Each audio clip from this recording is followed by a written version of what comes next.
உங்கள் இல்லங்களில் வந்து உங்கள் உள்ளங்களை உயிர்ப்பிப்பது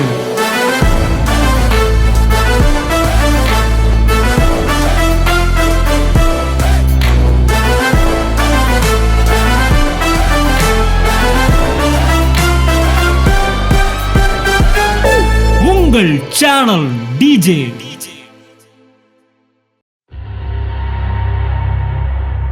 நீங்கள் கிருபைக்குள் இருப்பீர்கள் என்றால் உங்கள் கைகளின் கிரியை, நான் நல்லவன் நான் வல்லவன் என்கிற கைகளின் கிரியை என்ன செஞ்சிருங்க? மறுக்க வேண்டும். நான் இன்றைக்கு ஆசீர்வதிக்கப்படுவதற்கு ஒரே ஒரு காரணம், நான் நல்லவன் என்பதனால் அல்ல, அவர் நல்லவர் என்பதனால்.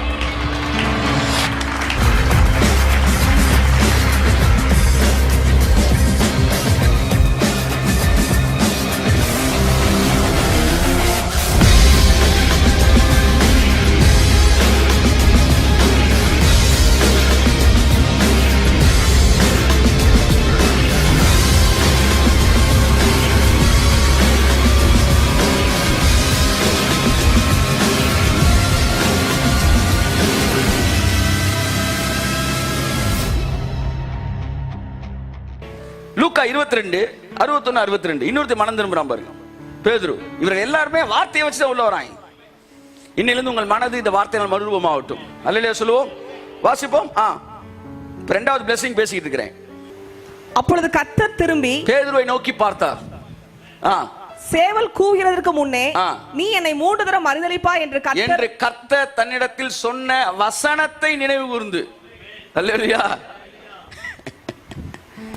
என்னிடத்தில் சமாதானம் உண்டாகும்படிக்கு இவைகள் நடப்பதற்கு முன்பே உனக்கு நான் சொல்லுகிறேன்.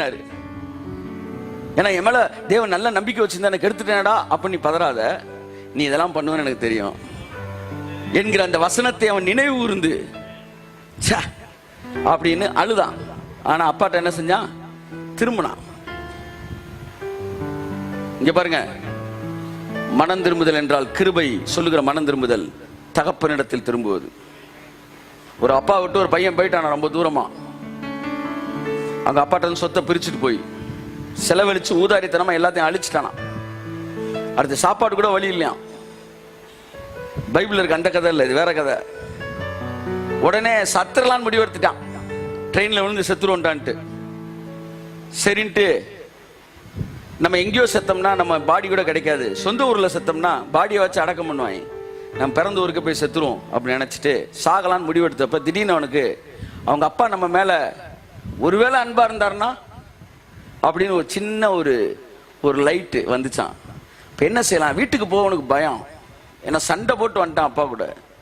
உடனே ஒரு லெட்டர் எழுதுறேன் அவங்க அப்பாவுக்கு, அப்பா நான் இந்த மாதிரி உங்களை விட்டு பிரிஞ்சு வந்து ரொம்ப வருத்தப்படுறேன், நான் எல்லாத்தையும் இழந்துட்டேன், நான் சாகலான்னு முடிவு எடுத்துட்டேன், திரும்ப உங்கள்கிட்ட வர எனக்கு பயமா இருக்கு, அதனால செத்துலான்னு முடிவு எடுத்துட்டு நான் சாக போறேன், அதனால நான் வந்து செத்த பிறகு பாடி எடுத்து நீங்கள் இது பண்ணிடுங்க, நான் வந்து நம்ம ஊருக்கு வர்ற அந்த இத்தனை மணிக்கு வர்ற அந்த ட்ரெயினில் தான் வந்து நான் வந்து தற்கொலை பண்ணிக்கலான்னு முடிவு எடுத்துருக்கிறேன்.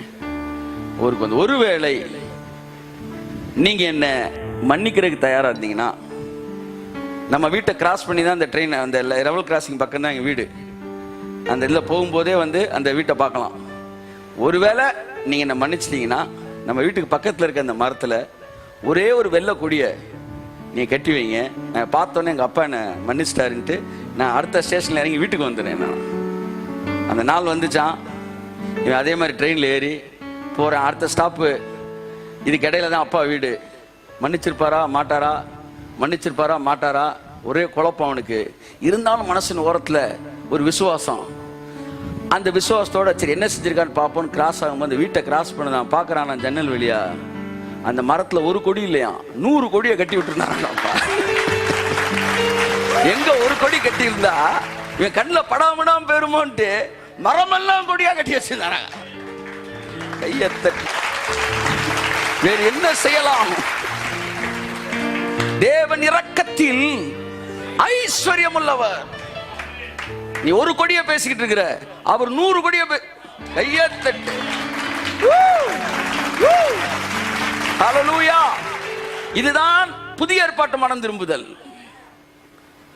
இதுதான் வார்த்தையை கொண்டு மனம் திரும்புதல். கிருபையின் முதல் விஷயம் செயல்களை மாற்றுவதல்ல, விசுவாசத்தோடு அப்பாவின் இடத்தில் வருவது. இரண்டாவது விஷயம், வார்த்தையை கொண்டு மனம் திரும்புவது ஆசீர்வாதம். மூன்றாவது வாசிப்போம் 14:3. ஓசியா 14:3. அசீரியா எங்களை ரட்சிப்பதில்லை, நாங்கள் குதிரைகளின் மேல் ஏற மாட்டோம், எங்கள் கைகளின் கிரியையை பார்த்து நீங்கள் எங்கள் தேவர்கள் என்று இனி சொல்ல மாட்டோம். இனி எங்கள் கைகளின் கிரியையை நாங்கள் நம்ப மாட்டோம். அதுதான் கிருபையின் வெளிப்பாடு. இனி எங்கள் சுய நீதியை நாங்கள் நம்ப மாட்டோம். இனி எங்கள் சுய பரிசுத்தத்தை நாங்கள் நம்ப மாட்டோம். இனி எங்கள் சுய கீழ்ப்படிதல் நாங்கள் நம்ப மாட்டோம். இனி எங்கள் உபவாசத்தை கொண்டு நாங்கள் அதன் மீது எங்கள் நம்பிக்கையை வைக்க மாட்டோம். இனி எங்கள் தியாகத்தை நாங்கள் நம்ப மாட்டோம். இதெல்லாம் எங்கள் சுய கிரியை. இனி நாங்கள் தேவ நீதியை நம்புவோம். இனி நாங்கள் தேவன் சிலுவையிலே கீழ்ப்படிந்த அந்த கீழ்ப்படிதலை நம்புவோம். இனி இயேசு கொடுத்த தியாகத்தை நாங்கள் நம்புவோம். இதுதான் கைகளின் கிரியைகளை மறுப்பது. நீங்கள் கிருபைக்குள் இருப்பீர்கள் என்றால் உங்கள் கைகளின் கிரியை, நான் நல்லவன் நான் அல்லவன் என்கிற கைகளின் கிரியை என்ன செஞ்சிருங்க? மறுக்க வேண்டும். நான் இன்றைக்கு ஆசீர்வதிக்கப்படுவதற்கு ஒரே ஒரு காரணம், நான் நல்லவன் என்பதனால் அல்ல, அவர் நல்லவர் என்பதனால். நேற்று மறுபடியும் எனக்கு அந்த வசனம் ஞாபகம் வந்துச்சு. என்னன்னா, என்னை ஆசீர்வதிப்பதற்கு இயேசு பரலோகத்தை கடமைக்குள்ளாக்கி இருக்கிறார். ஆமென். எல்லாம் சொல்லுங்க. என்னை தேவன் ஆசீர்வதிப்பதற்கு இயேசு தேவனை கடமைக்குள்ளாக்கி இருக்கார். கை தட்டுங்க அவருக்கு.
தின தியான மாத இதழ். வேதம் முழுவதற்கும் விளக்க உரை படிக்க விருப்பமா? ஆதியாகமம் துவங்கி வெளிப்படுத்தின விசேஷம் வரை பக்கம் பக்கமாய் வசனம் வசனமாய் தேவ வார்த்தையை தேனித்தேனாய் சுவைக்க. இந்த வசனம் என்ன சொல்கிறது? ஏன் சொல்கிறது? இதன் அர்த்தம் என்ன? இதிலிருந்து தேவன் உங்களுக்கு தரும் ஆசீர்வாத வாய்க்கால் என்ன என்கிற ஏராளமான கோணங்களில் வேத புத்தக விளக்கத்தை வீட்டிலிருந்தபடியே விளங்கிக் கொள்ள, அணைந்து போன உங்கள் ஆவிக்குரிய வாழ்வை அனலாக்கி எழுப்ப தினமும் ஒரு தீக்குச்சி. இது ஒரு தின தியான மாத இதழ். இதை புத்தகமாகவோ மின்னஞ்சலாகவோ பெற்றுக்கொள்ள நீங்கள் தொடர்பு கொள்ள வேண்டிய தொலைபேசி எண் 87 60 60 90 20.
உங்கள் இல்லங்களில் வந்து உங்கள் உள்ளங்களை உயிர்ப்பிப்பது